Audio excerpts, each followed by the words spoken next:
Hey cycling community, this is Steve Grusis, the Cycling Greek. This is Wednesday, 3 days before the road race I'm putting on, the OTF Hensley Lake Road Race.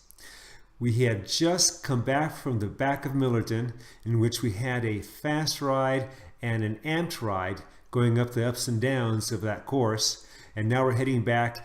And when we got to the town of Friant, that we're just leaving now, I had the four of us stop so I can give us a workout to do on the way back. And the workout is very similar to what you may have seen in previous videos where we have just two of us doing quick pull-throughs. Now we have four of us and we're doing the same thing.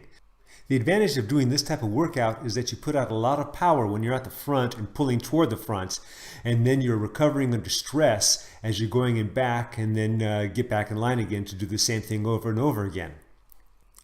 One of my three teammates here is a client of mine, and he's also going to be racing in the road race this coming Saturday, as the other two are. Where am I going to be? I'm going to be watching the cash box. So no racing for me.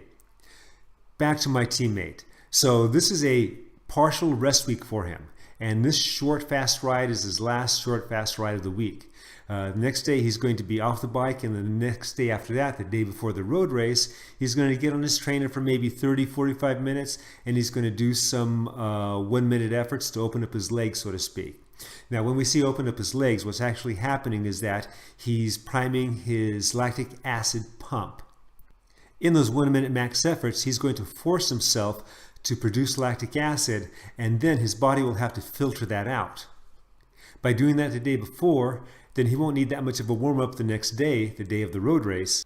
And then once he's in the road race, then he'll have a much smoother time adapting to the race pace at the very beginning. Those small trainer sessions the day before with those max efforts is just one way to prep yourself for a race the next day.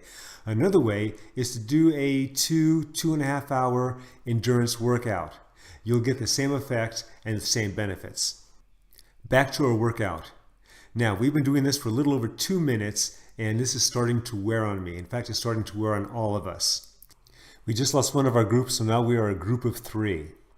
Now, up ahead, we see a rider up there, so we have to, of course, compensate for that and let each other know that the guy's up there, and then as we get close, we need to let him know that we're right behind him.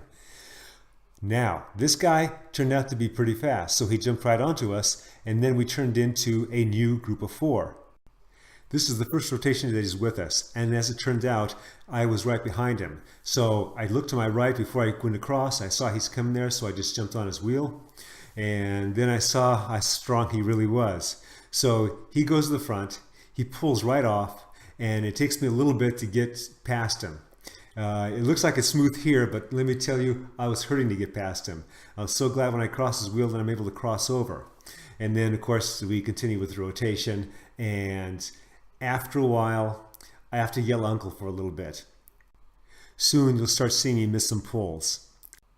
When I was explaining this workout to the others back in Friant, I told them to go race pace, but don't go all out max because you don't want to drop the cameraman. And that's me. This workout did me a world of good, not only physically, but mentally. Because of the road race I'm promoting, my training time has taken a dump. Well, not only because of the road race, but also because of all the rain that we've had.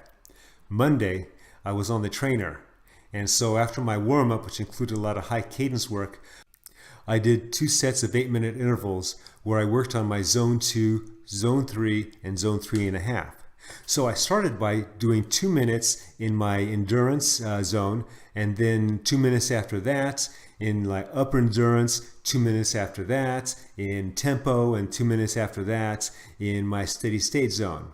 I take a couple minutes of easy spin, and then I do it all over again.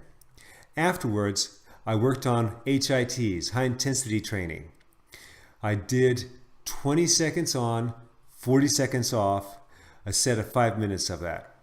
And then it was time to go to work. We're starting to go up a small grade here. It's about 1-2%. And this is where I'm starting to get to the end of my rope. I haven't missed any pulls yet, but I think just over this is where I start missing pulls.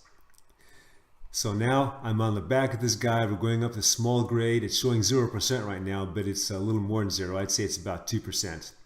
And so I'm going to do what I can to pull through when he pulls through. Nope, I think that's it. I gave up the ghost, so I went right back at Ken, and I'm yelling at Ken, just pull through. Now these guys are doing a good job.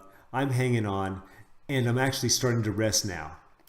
It's when I go to the front and I'm doing these big pulls where it really sucks the energy out of me, and then it becomes harder and harder each time I do it to recover enough to be able to do it again, especially with these guys. So now I'm getting a little bit of rest, and then when I can, I'm going to jump back in and take my pull again. Now that all being said, the next time I do this workout, I'm going to be much stronger in it. And it may be that I don't miss any pulls. Fast forward a little bit, and I'm back in rotation. And as it turns out, 2 of the other 3 riders started missing pulls. Now the only one that didn't miss pull was a small climber dude, Ken, the Colonel. He was doing quite well. We got to the end of the flat parts, started climbing before our left turn, and so we shut it off at that point. This is a great workout to do with your team. Now, when we came back, we didn't have to do this workout. We could have just gone to the front and drilled it like we usually do, and that would have been a good workout. But believe me, this is much better. I hope you like this video.